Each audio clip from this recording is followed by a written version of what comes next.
Welcome guys, আপনারা দেখছেন দৃষ্টি 24 স্পোর্টস ইনসাইট। আমরা আজকে কথা বলবো ফিফা বিশ্বকাপের যে গ্রুপের দল আর্জেন্টিনাকে নিয়ে। কারণ আপনারা সবাই জানেন যে আর্জেন্টিনার রাইভাল যাকে বলা হয় ব্রাজিল, সেই ব্রাজিল দল ঘোষণা করে ফেলেছে বিশ্বকাপের জন্য। এবং এর পর দিন অর্থাৎ একদিন পর পর্তুগালও কিন্তু দল ঘোষণা করে ফেলেছে। এবার আর্জেন্টিনা দল ঘোষণা করার পালা। বাট কেন আর্জেন্টিনা এখন পর্যন্ত দল ঘোষণা করলো না, ইভেন কবে করতে পারে, এবং দল ঘোষণা করলেও সেটা কাদেরকে নিয়ে ঘোষণা করতে পারে, সেই বিষয়ে আজকে আমরা আলোচনা করব। আমাদের সঙ্গে স্টুডিওতে উপস্থিত রয়েছেন অনফিল্ড উইথ ফাহিমের হাসান ফাহিম। ফাহিম, কেমন আছেন? আলহামদুলিল্লাহ ভালো আছি। আপনি ভালো আছেন? আলহামদুলিল্লাহ ভালো আছি। এবার আপনার কাছে আমি প্রথম প্রশ্ন ছুড়ে দিতে চাই, এখন পর্যন্ত আর্জেন্টিনা কেন দল ঘোষণা করলো না? কারণ রাইভাল টিম ব্রাজিল এবং পর্তুগাল কিন্তু দল ঘোষণা করে ফেলেছে। হ্যাঁ, পর্তুগাল রাইভাল না, বাট যদি আমি রোনালদোর সাথে একটু মেসি প্রতিযোগিতা করি রোনালদো তাহলে হ্যাঁ, রাইভালরি। তাহলে তো এটা ওয়ান কাইন্ড অফ রাইভালিটি হয়। সো ব্রাজিল পর্তুগাল দল ঘোষণা করে ফেললো, কেন এখন পর্যন্ত আর্জেন্টিনা দল ঘোষণা করলো না? প্রথমত জিনিসটা হচ্ছে, আমি যদি একটু পিছনের দিকে ফিরে যাই, আর্জেন্টিনার কিন্তু এরকম আগে পাস্ট হিস্টোরি রয়েছে যে আর্জেন্টিনা দল ঘোষণা করেছে, এরপর কোনো স্লাইড চেঞ্জেস আনতে হয়েছে। সো স্কালোনি খুব সম্ভবত এবার সেরকম কোনো চেঞ্জেস এখন পর্যন্ত আনতে চাচ্ছেন না। তিনি একটা কোর দল অবশ্যই বিবেচনা করে রেখেছেন এবং শেষ সময় পর্যন্ত তিনি চাইলে সেটাকেই মডিফাই করবেন এবং একটু দেরি করে তিনি আসলে দলটা দিতে চাচ্ছেন। তার আরও একটা কারণ হচ্ছে এই দলের অনেক খেলোয়াড় বর্তমানে ইনজুর্ড। স্পেশালি যদি বলি মাসেল ইনজুরিতে অনেকেই ভুগছে। ফুল ব্যাক থেকে শুরু করে উইঙ্গার থেকে শুরু করে অনেকেই ইনজুরিতে ভুগছে। সবার নাম আমরা হয়তো একটু সামনে গিয়ে বলবো। বাট এই জিনিসটা হচ্ছে স্কালোনিকে নতুন করে আসলে অঙ্ক মেলাতে আসলে বাধ্য করছে যে কাদেরকে নিয়ে আসলে বিবেচনা করা যাবে, কারা সময়ের মধ্যে ফিট হতে পারবে, কিংবা এই ধরেন আরও কিছু ইস্যুস আছে। আমি যদি প্রেস্টিয়ানির কথা বলি, তো বেশ কিছু জিনিস এখন পর্যন্ত কনসিডারেশনে আছে বিধায় স্কালোনি একটু দেরি করছে যে কোনভাবে আসলে বেস্ট স্কোয়াডটা সাজানো যায়, যাতে করে পুরো স্কোয়াডটাকে প্রপারলি যেন ২৬ বিশ্বকাপে আর্জেন্টিনা ইউজ করতে পারে। ওকে, আর্জেন্টিনার এবার স্কোয়াডটা আসলে কেমন হওয়া উচিত? 2022 বিশ্বকাপের স্কোয়াড ছিল একরকম, 26 বিশ্বকাপে অবভিয়াসলি আরেক রকম হবে। তবে আপনার মতে কেমন হওয়া উচিত? ওয়েল, কোর স্কোয়াডটা অনেকটা সিমিলার, অনেকটা বলতে অনেকটাই সিমিলার, এবং এটার একটা পজিটিভ এবং একটা নেগেটিভ দিক আছে। যেমনটা আমরা যে প্রতিটা ক্ষেত্রেই জানি যে সব কিছুর একটা পজিটিভ নেগেটিভ দিক দুটাই থাকে। তো আমি যদি হচ্ছে পজিটিভ দিকটা বলি, সেটা হচ্ছে যে আগের বিশ্বকাপে এই দলটা সেরাদের সেরা ছিল। এই দল জানে আসলে কীভাবে কোনো একটা পার্টিকুলার মোমেন্ট থেকে আসলে জয় ছিনিয়ে আনতে হয়, কীভাবে আসলে বেস্টটা বের করে দিতে হয়। তবে নেগেটিভ পার্টটা হচ্ছে, দেখেন, একটা দল সময়ের সাথে সাথে তার কিছু প্লেয়ারদের খেলার পারফরমেন্স ড্রপ করবে, নতুন মুখ আসবে। সো যখন একটা স্কোয়াড কিছুটা ওল্ড হয়, সো সেক্ষেত্রে তাদেরকে আসলে আমি যদি বলি স্পেশালি কিছু লুপ হোল আগেও যে জায়গাটায় ছিল বায়ু বিশ্বকাপে, এই লুপ হোলগুলো এখন পর্যন্ত প্রপারলি যদি আমি ভরাট না করে বিশ্বকাপে আসি, তার মানে হচ্ছে কিছু না কিছু তো অবশ্যই ভুল হচ্ছে। সো ওই জায়গাটাতে একটু কনসার্ন থাকে যে কিছু কিছু স্পটে আর্জেন্টিনা এই ৪ বছরে আপগ্রেড খুব বেশি একটা আপগ্রেড করতেই পারেনি। ইনফ্যাক্ট অনেকটা সেম প্লেয়ারদেরকে নিয়ে আগাচ্ছে। আমরা জানি যে আর্জেন্টিনার ডিফেন্সটা 2022 বিশ্বকাপে তুলনামূলকভাবে অনেক শক্তিশালী ছিল। সো এইবার আর্জেন্টিনার কোথায় চেঞ্জেস দেখতে চান, বা আরেকটু উন্নতি দেখতে চান? ডিফেন্সে, মিডফিল্ডে, নাকি অ্যাটাকিং লাইনে? ওয়েল, মিডফিল্ড দিয়ে একটু কথাটা শুরু করি। মিডফিল্ডের হিসেবে যদি আমি বিবেচনা করি, আমার কাছে মনে হয় যে স্পেন, পর্তুগালের পরে আপনি যদি টপ ৩-৪টা দল ধরেন, আমি স্পেন পর্তুগালকে আলাদা ধরছি কেন, তারা হচ্ছে যে সেরা মিডফিল্ড এই দুই দলের। তো এছাড়া যদি অবভিয়াসলি। আপনি কয়েকটা মিডফিল্ড চিন্তা করেন, সেক্ষেত্রে আর্জেন্টিনার মিডফিল্ডটা আপনাকে কনসিডারেশনে রাখতে হবে। এই মিডফিল্ডে এনজো ফার্নান্দেজ ফর্মে আছে, যদিও ম্যাকঅ্যালিস্টারের ফর্ম কিছুটা ওঠানামা করছে রিসেন্টলি। তারপরও একদম রিসেন্ট আমি যদি পারফরমেন্স বলি, ম্যাকঅ্যালিস্টার নিজেকে খুঁজে পেতে শুরু করেছেন। ইনফ্যাক্ট আমি যদি বলি বার্কো, যাকে কিনা left back, left wing back হিসেবে অনেকে চিনে থাকে, সে কিন্তু স্ট্রাসবার্গের হয়ে এই সিজনে সিএম বা ডিএম পজিশনটাতে খুবই মারাত্মক খেলেছে। ইনফ্যাক্ট বল ক্যারি করা, বল ফাইনাল থার্ডে ডেলিভার করা, সব মিলিয়ে কিন্তু সে দুর্দান্ত ফর্মে আছে। এই তো বললাম তার ডিস্ট্রিবিউশন, ক্যারিং অ্যাবিলিটি নিয়ে। তারপর আমি যদি বলি পারেদেস, সে আর্জেন্টিনা লিগে দারুণ খেলতেছে।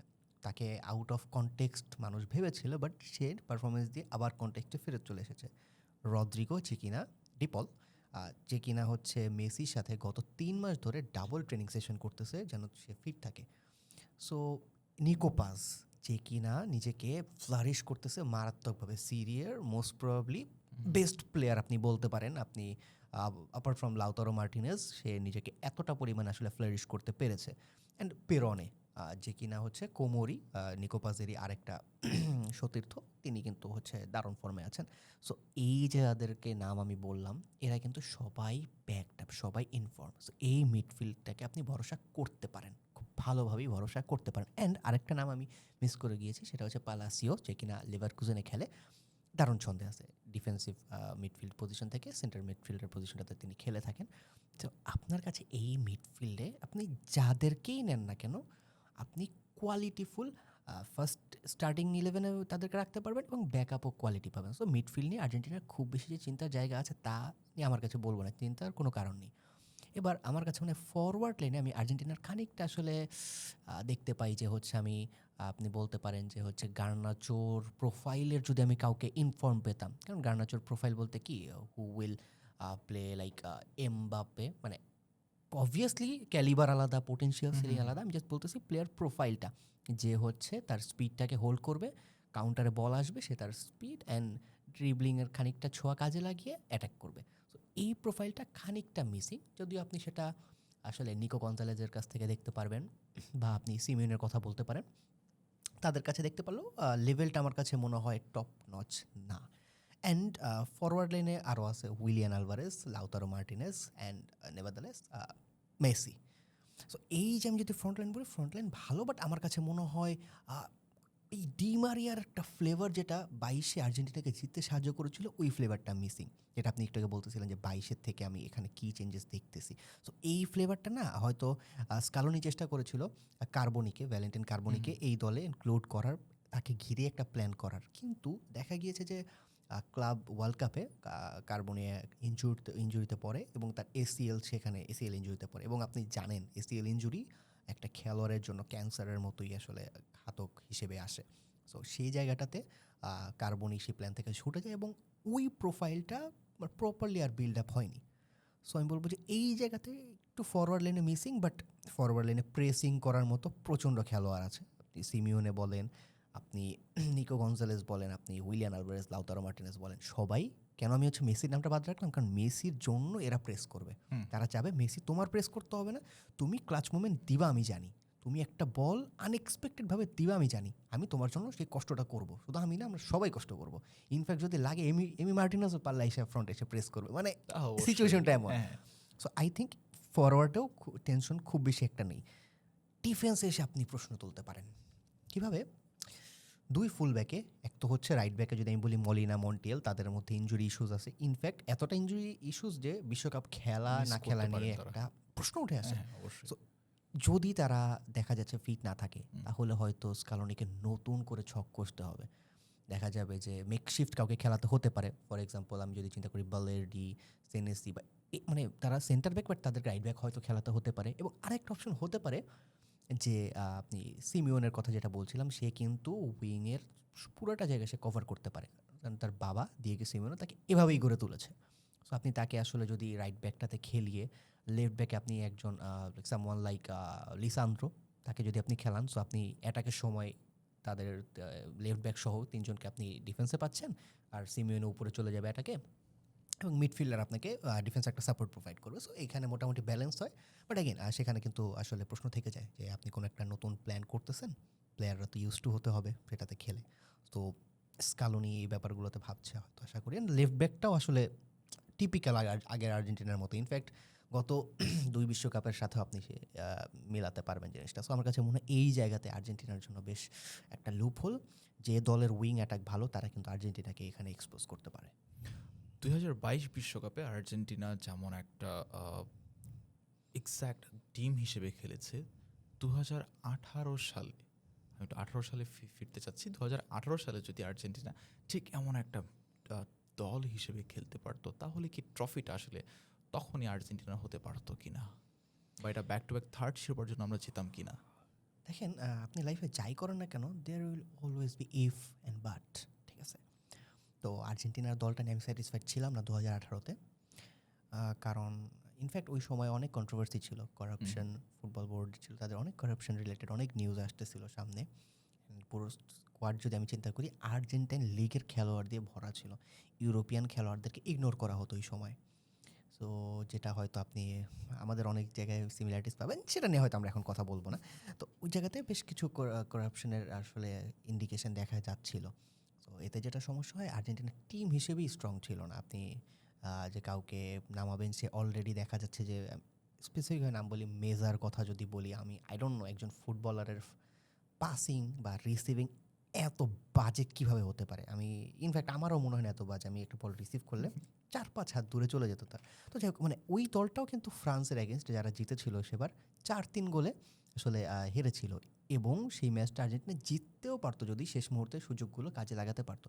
সো ওই যে ইফ বাটস থাকবেই, বাট অ্যাগেইন ওই দলটা আসলে বিশ্বকাপ জেতার মতো ছিল না। কোনো না কোনো জায়গায় গিয়ে ধাক্কা খেতেই হতো। যদি ফ্রান্স বাধা অতিক্রম করতো, কোনো না কোনো একটা বাধা আসলে ফেস করতেই হতো। সো আমি বলব যে সেই দলটাকে নিয়ে আমার খুব বেশি একটা আশা ভরসা ছিল না। আমরা যদি একটু 2018 বিশ্বকাপের যিনি গোলরক্ষক ছিলেন, যিনি ব্লান্ডার করেছিলেন ক্রোয়েশিয়ার এগেনস্ট, আপনার মনে আছে কিনা? তাকে যদি 2022 অথবা 2026 বিশ্বকাপের স্কোয়াডে নেওয়া হয় বা 22-এ নেওয়া হতো, তাহলে আসলে কি হতো? সামহাও ধরেন যে যেকোনোভাবে এমিলিয়ানো মার্তিনেজ ইনজুরিতে পড়ে গেছে, এখন আমার একটা গোলরক্ষক দরকার, আর মানিক আমরা ইউজ করতে পারছি না। সো তখন কি আমরা সেই কাবায়েরোকে কি ইউজ করতে পারতাম কিনা, বা ইউজ করলে আসলে কি হতো পরিণতি? ওয়েল, আপনি জিজ্ঞেস করলেন তাকে নিলে হতোটা কি? তাহলে হচ্ছে এখানে একটা স্টার কম থাকতো। প্রথম কথা হচ্ছে এটা। দ্বিতীয়ত হচ্ছে যে সেভগুলো, যে ক্লাচ মুভমেন্টগুলো অস্ট্রেলিয়ার এগেনস্টে এমি মার্টিনেজের সেভ, হুম, হুম।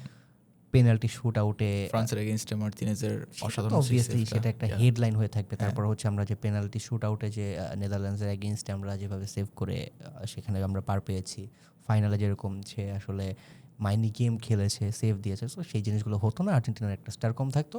আমরা এমবাপ্পেকে হয়তো বর্তমানে পেলে ম্যারাডোনার কাতারে হয়তো এতদিনে তাহলে চিন্তা করতাম, সিচুয়েশন অবশ্যই। তেমন হতো। আহ, আমার যতটুকু আমার মনে হয় যে, বা আমি জানি যে, ব্যাক টু ব্যাক 2টা ওয়ার্ল্ড কাপ জেতা ফুটবলার কিন্তু বিশ্বে 2টা আছে। একটা হচ্ছে পেলে, if I am not wrong, এবং আরেকজনের নাম ঠিক মাথায় আসে না, খুব সম্ভবত ইতালির হতে পারে। সো মেসি কি থার্ড প্লেয়ার হবে এবার যদি ওয়ার্ল্ড কাপটা জিতে যায়? ওয়েল, শক্তির বিচারে বললে আর্জেন্টিনা এই বিশ্বকাপেরও সব থেকে শক্তিশালী দল না। হুম। 2022-এও তারা সব থেকে শক্তিশালী দল ছিল না। 2022-এ আর্জেন্টিনার মেইন অস্ত্র ছিল team chemistry, team bonding and confidence, যেটা হচ্ছে তারা 2000 আমি যদি বলি 20-21 যে কোপা আমেরিকা ছিল, সেটা থেকে তারা ক্যারি করে ফিনালিজিমা এবং ওয়ার্ল্ড কাপে টেনে নিয়ে এসেছে। এবং আমার কাছে মনে হয় এবারও দলটা ঠিক একইভাবে কনফিডেন্ট, বেশ কনফিডেন্ট। এবং টিম বন্ডিং অলওয়েজ আর্জেন্টিনার, যদি আমি একটা জিনিস বলি সেটা আনবিটেবল, সেটা হচ্ছে টিম বন্ডিং। এই টিমের একজন আরেকজনের জন্য জান দিয়ে দিতে পারে লিটারেলি। এটা হচ্ছে খুব, আমার নামটা মনে পড়ছে না, কোনো একটা পডকাস্টে কোনো একজন আর্জেন্টাইন প্লেয়ার কারেন্টলি খেলতেছে, সে বলেছিল যে আমরা একজন আরেকজনের জন্য জীবন দিতে প্রস্তুত। মন্টিয়েল। হি মেড, আমার সঠিক নামটা মনে পড়ছে না, আচ্ছা, আচ্ছা। হি মেন্ট ইট, যে ওকে। আমি জাস্ট বলার জন্য বলছি না, আমরা একজন আরেকজনের জন্য জীবন দিয়ে দিতে পারি। অ্যান্ড সেই দলের মানে ডন মেসি, যাকে মাফিয়া মেসি হিসেবেও বলা হয়ে থাকে, সো সেই মানুষটার জন্য তারা আসলে আসলে নিজেকে উজাড় করে দিতে প্রস্তুত থাকে। সো আমি বলবো যে এইবারও আর্জেন্টিনার স্ট্রেংথ সেটাই হওয়া উচিত। কারণ হচ্ছে স্কালোনি, তার উপর অবশ্যই ক্রেডিট দিতে হয়। এই মানুষটা খুব কম কথা বলে। ইনফ্যাক্ট বিশ্বকাপ জেতার পরেও মানুষটা খুব লাফালাফি কিচ্ছু করেনি, চুপচাপ করে ঘাপটি মেরেছিল। তার মাথার মধ্যে অলওয়েজ কিছু না কিছু ক্যালকুলেশন চলতে থাকে। রিসেন্টলি একটা পডকাস্টে বলেছিল যে আমরা এবারও বিশ্বকাপ জিততে চাই, বাট জিনিসটা কঠিন, অবশ্যই সহজ কিছু হবে না, বাট ইম্পসিবল না জিনিসটা। এবং আমরা কোচিং স্টাফরা অনেক কিছু এবং প্রতিটা ক্ষুদ্র ক্ষুদ্র জিনিস নিয়ে আমরা অ্যানালাইসিস করি, কিন্তু আমরা খেলোয়াড়দেরকে পুরোটা জিনিস আসলে জানাই না, যাতে তারা কনফিউজ না হয়ে যায়। বেশি ডেটাবেস জিনিস যদি তাদের আমি বলি, তাহলে তারা আসলে কনফিউজ হয়ে যেতে পারে এবং স্বাভাবিক খেলা থেকে হয়তো তারা সরে যেতে পারে। সো তাদের জন্য বেস্ট যেভাবে হয় আমি সেটাই বলি, কিন্তু আমার অ্যানালাইসিসে যা থাকে সেটা আমি কোনো না কোনোভাবে বের করে আনি। সো এই যে চুপচাপভাবে কাজ করে যাওয়ার যে মানসিকতাটা 2022-এ আসলে স্কালোনি দেখিয়েছেন, আশা করি সেটা আসলে 2026-এও চেষ্টা করে যাবেন। কারণ এই দল খাতা কলমে সব থেকে স্ট্রংগেস্ট না হলেও দলের সব থেকে বড় স্ট্রেংথ হচ্ছে কথা কম কাজ বেশি এবং কনফিডেন্ট এই দলটা। আমার কাছে মনে হয় যে এইবারও আর্জেন্টিনা যদি সেভাবে হোমওয়ার্ক করতে পারে এবং পরীক্ষার খাতার সাথে ডেলিভার করতে পারে, I think four star is on. Okay, স্কালোনির কথা যখন আনছেন তখন একটা কথা বলি অফ টপিকে। 2026 ওয়ার্ল্ড কাপের পর 27 সালে হচ্ছে আর্জেন্টিনার সাথে স্কালোনির চুক্তিটা শেষ হয়ে যাবে। তো তখন কিন্তু আসলে লিওনেল স্কালোনি ফ্রি এজেন্ট হয়ে যাবেন। এখন বাংলাদেশেরও বর্তমানে কোচ নিয়ে সমস্যা চলছে, ঝামেলা চলছে যে কে হবেন বাংলাদেশের কোচ। সো সামহাও স্কালোনিকে কি বাংলাদেশের ডাগ আউটে নিয়ে আসা যায় কিনা, ওই বিএফএফ ভেবে দেখতে পারে কিনা? ওয়েল, যদি হোসে মরিনিও ফেল করে রিয়াল মাদ্রিদে, তাহলে হয়তো রিয়াল মাদ্রিদও স্কালোনির দিকে মুভ করতে পারে। আপনার যে সিনারিওটা ইমাজিন করতে বলতেছেন, তাহলে হচ্ছে হয়তো বাংলাদেশ রিয়াল মাদ্রিদের সাথে ফাইট করবে স্কালোনিকে নেওয়ার জন্য। Very interesting. এটা আসলে আমার কাছে মনে হয় না যে কখনো সম্ভব হবে। কখনো না, আসলে জিনিসটা হচ্ছে কি, সেরকম আসলে স্যালারি আমরা দেখা যাচ্ছে যে $10,000, মানে আমাদের যদি $15,000 ক্রস করে আমাদের বোর্ডের আসলে মাথার ঘাম ছুটে যায়। ইনফ্যাক্ট এটা যদি 30,000 ক্রস করে দেখা যায় হচ্ছে আমাদের সরকারের সাথে বোর্ডের বসতে হচ্ছে, মানে এরকম পর্যায়ে হচ্ছে চলে গেছে। তো সেইখানে আসলে স্কালোনির মতো, বা স্কালোনিও না, আর্জেন্টাইন ফার্স্ট ডিভিশনে কোনো একটা কোচকে যদি আনতে যাই, সেখানেও ঘাম আসলে ছুটবেই, তো কোচ আসবে না। ওকে, স্কালোনির এখন যে অবস্থা, বা খুবই সুদর্শন একজন পুরুষ স্কালোনি আর্জেন্টিনার, যদি তিনি বাংলাদেশে এসে বাংলাদেশকে ম্যানেজ করেন বা বাংলাদেশের কোচ হিসেবে তিনি থাকেন, তখন কি তাকে আমরা সেকেন্ড পেপ গার্দিওলা বলতে পারবো কি না? প্রথমত হচ্ছে এই জিনিসটি ইম্যাজিন করতে গেলে আমার হচ্ছে যে ডিজনি ওয়ার্ল্ডে ফেরত যেতে হবে। মানে আমি ইম্যাজিন করতেছি, ইম্যাজিনেশনের মধ্যেই আমার থাকতে হচ্ছে। বাট পেপ গার্দিওলা কিন্তু কখনো স্মল টিম আসলে না, ম্যানেজ আমি করেনি। আমি আমি আসলে ওইটা বলছি না যে আপনি জানেন যে পেপ গার্দিওলার মাথায় আসলে চুল নেই। ও আচ্ছা। সো স্কালোনি যদি বাংলাদেশের ডাগ আউটে আসে, তাহলে কি বাংলাদেশকে ম্যানেজ করতে গিয়ে কি স্কালোনি তার নিজের চুল হারিয়ে ফেলবেন কিনা? Well, আমি ধরলাম স্কালোনির একটা কপি পেস্ট একটা ভার্সন আমি ক্রিয়েট করলাম, ধরলাম স্কালোনির একটা কপি পেস্ট ভার্সন, যে কিনা বাংলাদেশে আসলো, ঠিক আছে ফাইন, এই দলটার এত ডেডিকেশন, আমি কোচিং করাই। তো সে এসে এখানের আসলে বোর্ডের অবস্থা, ফ্যানদের অবস্থা সব কিছু মিলিয়ে তার মাথায় চুল যা আছে সেটার সাথে সাথে তেমন হতে পারে তার মান্থলি বা কুইকলিও ডক্টরের অ্যাপয়েন্টমেন্ট নেওয়া লাগতে পারে। এত প্রেশারের জব আসলে তার জন্য কষ্টকর হয়ে যেতে পারে। ওকে, আর্জেন্টিনার এবার স্কোয়াডটা আসলে কেমন হলে আর্জেন্টিনার জন্য একেবারে ভালো হয়? কারণ আপনি ফ্রান্সের স্কোয়াড দেখেছেন, ফ্রান্সের স্কোয়াড অনেক শক্তিশালী। অনেক বলবো না, বাট এখন পর্যন্ত যে কয়টা দল ঘোষণা করেছে তার মধ্যে ফ্রান্স হচ্ছে অনেক শক্তিশালী। কিছুক্ষণ আগে জার্মানি দল ঘোষণা করলো। সো আসলে আর্জেন্টিনার স্কোয়াডটা কেমন হলে একেবারে এই ওয়ার্ল্ড কাপের জন্য পারফেক্ট হবে এবং we can go for 4 star?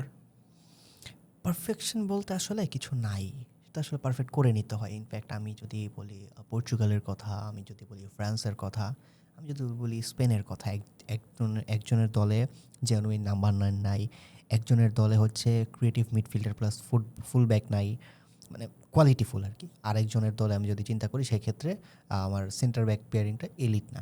সব স্ট্রং দলেই কিছু না কিছু ফ্লস থাকে। ল্যাকিংস রয়েছে। আর্জেন্টিনার ক্ষেত্রেও সেম, ফুল ব্যাক খুবই বলতে পারবো আনরিলায়েবল একটা জায়গা আর্জেন্টিনার জন্য বর্তমানে। সো এই ইমপারফেকশনটা আপনাকে মেনে নিতে হবে। সেটাকে আপনি কিভাবে কভার আপ করতে পারবেন সেটা নিয়ে ভাবাটা আসলে ইম্পর্টেন্ট। পারফেকশন নিয়ে ভাবলে হয়তো রেজাল্ট আসবে না, বাট ইমপারফেকশনটাকে মেনে নিয়ে সেটাকে কভার আপ করার যে ট্রাই করি, তাহলে বোধ হয় 4 star is actually one. What if Argentina faced against Brazil in FIFA world cup semifinal? I don't think হচ্ছে এটা কোনো একটা প্রবলেম হবে, কারণ সেমিফাইনালে যদি আর্জেন্টিনা যেতে হয় আই গেস, তাহলে ইকুয়েশন সব ঠিকঠাক চললে কোয়ার্টার ফাইনালে পর্তুগালকে আর্জেন্টিনা ফেস করতে হবে। কারেন্ট যে পর্তুগালের team probably the one of the strongest. So আপনি যদি র্যাঙ্কিংয়ে 1-2 ধরেন, অনেকে মনে করেন যে 70-80% মানুষ হয়তো 1-2 ভেতরেই রাখবে পর্তুগালকে স্ট্রেংথের বিবেচনায়। সো সেই দলকে যদি আপনি হারাতে সক্ষম হন, আই ডোন্ট থিঙ্ক যে ব্রাজিল খুব বেশি একটা প্রবলেম হবে। বাট এগেইন 90 মিনিটের খেলা, মরক্কো যেভাবে গতবার সেমিফাইনাল চলে গিয়েছিল, সো যে কোনো কিছু হতে পারে। বাট এগেইন যদি আমি তাত্ত্বিক মানে থিওরিটিক্যাল চিন্তা করি, আর্জেন্টিনার জন্য আসলে যদি মানে পর্তুগালকে হারিয়ে উঠতে পারে, তাহলে ব্রাজিল আই ডোন্ট থিঙ্ক খুব বেশি একটা ভয়ের কারণ হবে। ওকে, যদিও আমরা আর্জেন্টিনা নিয়ে কথা বলছি, আমরা একটু ব্রাজিল নিয়ে কথা বলি। ফাহিম, ব্রাজিল যদি এই স্কোয়াডটা নিয়ে বিশ্বকাপ জিতে যায়, তারা তাদের হেক্সা মিশন যদি পূরণ করে ফেলে, তাহলে কি আপনার মনে হয় না যে আসলে আর্জেন্টিনা, পর্তুগাল, ফ্রান্স, স্পেন এদের বিষ খেয়ে মরে যাওয়া উচিত? ওয়েল আপনি আসলে যদি বাদ পড়ে যান সেক্ষেত্রে আপনার আসলে মানে আপনি অনেক মনে আক্ষেপ নিয়েই আসলে বাদ যাবেন। অনেক কষ্ট নিয়েই বাদ যেতে হবে। সেটা অলরেডি একটা ডেড পারসনের মতোই। আমি যদি হচ্ছে বাজিওর পেনাল্টি মিসের কথা হুম, বলি, সে দাঁড়িয়েছিলেন সেখানে। সো হচ্ছে যেমনটা কথা ছিল the man who died standing. Still দাঁড়িয়ে থেকে মারা গিয়েছিল। সো ওরকম একটা সিনারিও আসলে তখন সবার মধ্যেই কাজ করবে। অ্যান্ড আমি যে বলি ব্রাজিল যদি এই অবস্থা থেকে বিশ্বকাপ জিতে তার ক্রেডিটটা আপনার পুরোপুরি দিতে হবে আনচেলত্তিকে। আনচেলত্তিকে, ইয়েস। কারণ এই আনচেলত্তির স্ট্রেংথ হচ্ছে ম্যান ম্যানেজিং। এই টিমে আসলে খুব মানে আপনি ট্যাকটিক্স খাটিয়ে কিছু করতে পারবেন না। ম্যানেজ করে ইন্ডিভিজুয়াল ব্রিলিয়ান্সটাকে আপনার কোনো না কোনো মোমেন্টে বের করে এনে সেটাকে ক্লাচে কনভার্ট করতে হবে। And সেটা আনচেলত্তি পারার মতো একজন মানুষ। খুব ভালোভাবেই পারার মতো একজন মানুষ। সো আই থিঙ্ক ইম্পসিবল না ব্রাজিলের জন্য। বাট যদি তারা করে ফেলে আই থিঙ্ক অবশ্যই যে জিতে কেউ আসলে ফ্লুকে বিশ্বকাপ জিতে না। লাক, কোয়ালিটি, হার্ডওয়ার্ক, ডেডিকেশন সব একসাথে কাজ করে। সো আই থিঙ্ক যদি তারা জিতে অবভিয়াসলি ডিজার্ভিং দল হিসেবেই জিতবে। বাট আমি চাইবো যেন আমার দলের এখানে ফোর স্টারটা থাকে। আমরা একটু মেসির দিকে একটু ব্যাক করতে চাই। হোসে মরিনিও কোনো এক সময় বলেছিল যে লিওনেল মেসি হচ্ছে একটা ব্লু ফিল্মের মতো, সবাই পছন্দ করে বাট কেউ স্বীকার করে না। কথাটার সত্যতা কতটুকু? ওয়েল যারা ফুটবল নিয়ে আসলে ঘাটাঘাটি করে, যারা ফুটবলকে বুঝতে চায়, যারা ফুটবলকে বিশ্লেষণ করে, সেই সমস্ত পণ্ডিত স্পেশালি আমি যদি বলি মোস্ট অফ দ্য পণ্ডিত যারা আসলে ফুটবলকে ধারণ করে তাদের মতে কিন্তু মেসি আইডিয়াল একজন ফুটবলার। এখন আইডিয়াল বলতে আমি বোঝাতে চাচ্ছি না বাকি সবাই আইডিয়াল না। এটা হচ্ছে মেসি আপনাকে ম্যাচের টেম্পো কন্ট্রোল করতে হেল্প করবে, মেসি হচ্ছে আপনার জন্য প্লে মেক করবে, মেসি আপনার জন্য গোল স্কোর করবে, মেসি আপনার জন্য ড্রিবল করবে, মেসি আপনার জন্য ফ্রি কিক থেকে গোল স্কোর করবে, মেসি আপনাকে অনেক কিছু অ্যাডভান্টেজ দিবে। সো রোনালদো আপনাকে দিবে। বাট সে দেখা যায় কি সেই কোয়ালিটিটা, সেই গ্রামাটিক্যাল ব্যাপারটা মেসির কাছে অনেক আপনি বেটার পাবেন বা অনেক বেশি পাবেন। Ronaldo goal scoring obviously hard work করছে দেখেই সে 1000 গোলের দ্বার প্রান্তে চলে আসতে পারছে। আর ডেডিকেশন হার্ডওয়ার্ক সবই ছিল, কারণ অনেক প্লেয়ার ঝরে গিয়েছে তার সাথে সাথে, ইভেন তার পরে এসেও ঝরে গিয়েছে এরকম অনেক প্লেয়ার আছে। সো রোনালদো সেখানে ক্রেডিট ডিজার্ভ করে। বাট মেসি আনন্যাচারাল একজন প্লেয়ার, মানে এইটা আসলে সুপার ন্যাচারাল আপনি বলতে পারেন। সে যেভাবে সিম্পল জিনিসগুলোকে জাস্ট ছোটো ছোটো বডি ফেইনগুলো ইউজ করে, যেভাবে সে জাস্ট এক দুইটা কুইক টাচেসের মাধ্যমে ছোটো ছোটো পায়ে এত স্পিডে সে হচ্ছে যে বের হয়ে যায়। আপনার হয়তো মনে পড়বে ওই যে রিয়াল মাদ্রিদের এগেনস্টে চ্যাম্পিয়ন্স লিগে 1 2 3 4 ওয়ান্ডারফুল ওয়ান্ডারফুল ওয়ান্ডারফুল। তো ওই সিচুয়েশনগুলো না মেসি খুব সিম্পল জিনিস বাট খুব নাইসলি এক্সিকিউট করে বলে আসলে মেসি মেসি হতে পেরেছে, এখনও আছে। এই ওয়ার্ল্ড কাপের যে প্রথম ৫৬ সদস্যের যে তালিকা করেছিল আর্জেন্টিনা, সেই তালিকায় আমরা পাওলো দিবালাকে আমরা দেখিনি।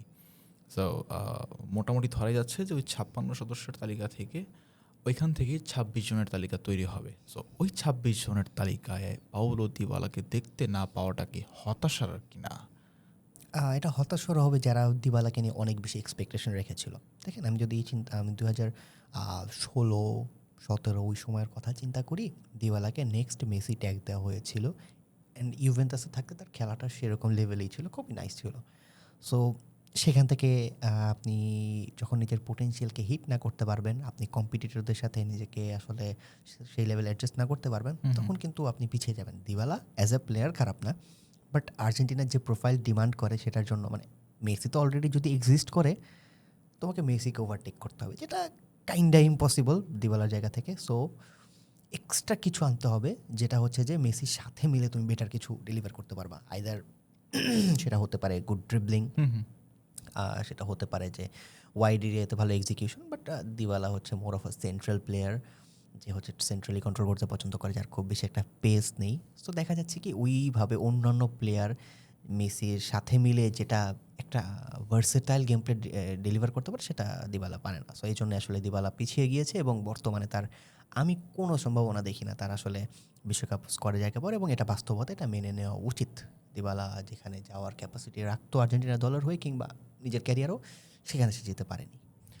ফাহিম, সর্বশেষ প্রশ্ন করবো আপনার কাছে। আমরা একেবারে অনুষ্ঠানের শেষ পর্যায়ে চলে এসেছি। কারা কারা থাকছেন এবারের স্কোয়াডে? কারা কারা থাকছেন এর থেকে বেশি কারা কারা থাকছেন না স্পেশাল নাম আমি স্টার নামগুলোর মধ্যে সেটা যদি আমি একটু বলি, দিবালা তো থাকছে না, মোটামুটি আমরা শিওর হয়ে গিয়েছি। আমি হয়তো সেক্ষেত্রে মাস্তান তৌনকে দেখতে পাবো না, কারণ ক্লাবে সে একদমই গেম টাইম পায়নি। ইনফ্যাক্ট আসলে তার রিয়াল মাদ্রিদ মুভটা ভালো ছিল, কিন্তু বিশ্বকাপের আগে আসলে এত বয়সে যদি যখন বড় একটা ক্লাবে মুভ করে তখন গেম টাইম না পাওয়াটাই স্বাভাবিক। এবং যতটুকু পেয়েছে সেখানে দেখা গিয়েছে রিয়াল মাদ্রিদ অনেক ইস্যুস চলতেছে। তো সব মিলিয়ে বলা যায় যে স্কালোনির জন্য মাস্তানতুনে খুব ভালো কিছু মেসেজ ক্যারি করতে পারেনি। সো আমার কাছে মনে হচ্ছে না সে ফাইনাল স্কোয়াডে জায়গা করতে পারবে।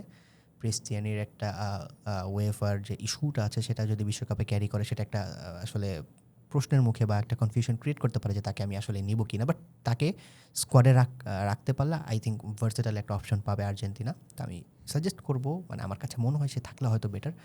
বাট এবার যদি আমরা চলে আসি, নিকো পাস সে মাস্ট থাকবে, এবং আমার কাছে মনে হয় আর্জেন্টিনার এবারে ব্রেকআউট পারফর্মারদের মধ্যে একজন সে হতে পারে।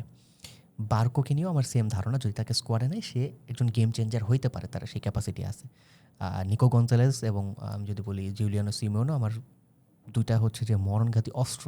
এটা আমার লাগবে, এই প্রেসিংটা আমার উইংয়ে লাগবেই, তার ফিনিশিংয়ে যতই বাজে হোক না কেন তাদেরকে আমার লাগবেই। সো এই ওয়ার্কটার জন্য তাদেরকে হচ্ছে স্কালোনি নিবে। আমি হুইলিয়ান আলভারেজ, লাউতারো মার্টিনেজকে দেখতে পাবো। পানিচেলিকে আমি দেখতে পাবো না, সেটা একটা কষ্টের কারণ হবে। সে তাকে হয়তো এরকম একটা সিজনের পর দেখতে পেলে হয়তো ভালো লাগতো, বাট তাকে হয়তো আমরা দেখতে পাচ্ছি না, সেটা আমাদের জন্য একটু স্যাড একটা রিজন বলতেই পারেন। তো এরপর যদি আমি চিন্তা করি যে মিডফিল্ডে সেক্ষেত্রে অনেক ভালো প্লেয়ার ফর্মে আছে বা মোটামুটি ডেলিভার করতে পারতো, তাদেরও অনেকে বাদ যেতে হবে। কারণ আমি একটু আগে যেহেতু এত মিডফিল্ডারদের কথা বলছিলাম, সবাইকে তো জায়গা দেওয়া সম্ভব নয়। এবং যেহেতু মিডফিল্ডটা ভালো, সো আমি এতটুকু বলতে পারি যে সেক্ষেত্রে অনেক ভালো প্লেয়ার হয়তো দলে নাও থাকতে পারেন, কিন্তু সমস্যাটা হবে ওই যে ইনজুর্ড প্লেয়ারদেরকে রিপ্লেস করা। যদি মন্টিয়েল মলিনার রিকভারি আমরা না দেখতে পারি, এবং রোমেরো তো ব্যাক করবে বিশ্বকাপের আগে, এমনটাই হচ্ছে রিপোর্ট শোনা গিয়েছে। বাট সে কতটুকু মানে শার্প থাকবে, পারফরমেন্স ঠিকঠাক দিতে পারতেছে কিনা, তো এটার উপর ডিপেন্ড করবে যে আসলে রোমেরো স্টার্ট করবে। যদিও স্টার্ট করবে, আমি 100% শিওর যে রোমেরো আসলে অনেকবার ইনজুরিতে পড়েছে, সে ব্যাক করেছে এবং সে তার পারফরমেন্স ধরে রেখেছে।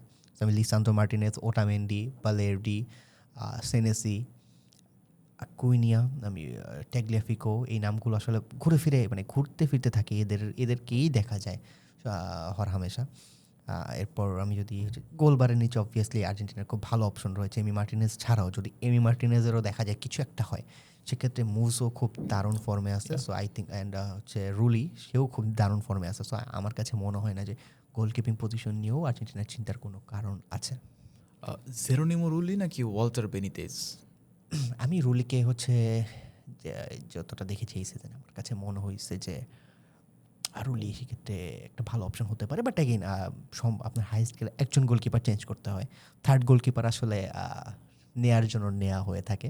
সো আই ডোন্ট থিঙ্ক হচ্ছে মুজু যে পারফরমেন্সটা বার্সেলোনার এগেনস্টে দিয়েছে, আমার কাছে মনে হয় সেটা একটা ভালো কারণ হইতে পারে যে তাকে দলে টেনে নেয়। বাট অ্যাগেইন রুলির বল প্লেইং আমার কাছে মনে হয় বেশ ভালো, তাকে কনসিডার করা যেতে পারে। ফাইম, ধন্যবাদ আপনাকে। দর্শক, আপনারা দেখছিলেন আসলে স্পোর্টস ইনসাইট। আমরা আজকের মতো পর্ব এখানে শেষ করছি। আমরা আবারও হয়তো কোনো একটা দলের বিশ্লেষণ নিয়ে আবারও ফিরবো। ততক্ষণের জন্য ধন্যবাদ সবাইকে।